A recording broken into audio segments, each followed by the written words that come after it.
Hello everyone, welcome to Nuer Tube channel. Can you believe that today marks a significant moment in the history of Gambella? I have witnessed something truly remarkable. The people of Gambella, both Anywak and Nuer, working together in harmony today. I saw Anywak brother and sister visiting new land for the first time. The Nuer area as a powerful sign of peace and reconciliation. The unity is a breath of fresh air and clearly demonstrates that the suffering endured by both our Nuer brothers and sisters and the Anywak community was perpetuated by the previous government. But today we see brighter futures, emerging one where our communities are coming together, breaking down the barrier that once divided us.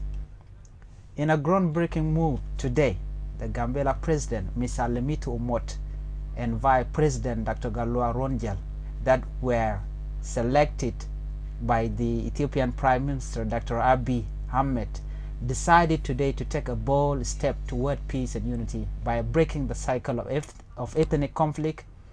They choose to take a public stroll down the streets of Gambella, setting an inspiring example for all of us. Their journey began at the Gambella Parliament and led them to the new land Ethiopia, Evangelical Church, Makani Jesus, where a welcoming ceremony has been organized by Nuer officials, intellectuals, church and community leaders. Can you believe that?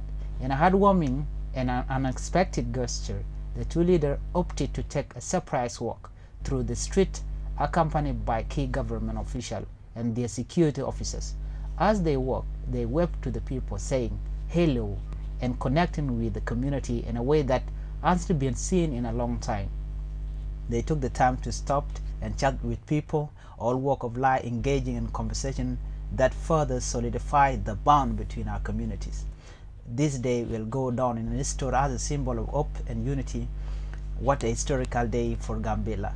The sign of our leaders walking side by side, reaching out to the people, is a clear indicating that the future of Gambella is indeed one of peace, collaboration, and mutual respect. Let's continue to build on this momentum and work together for the prosperity of all our people.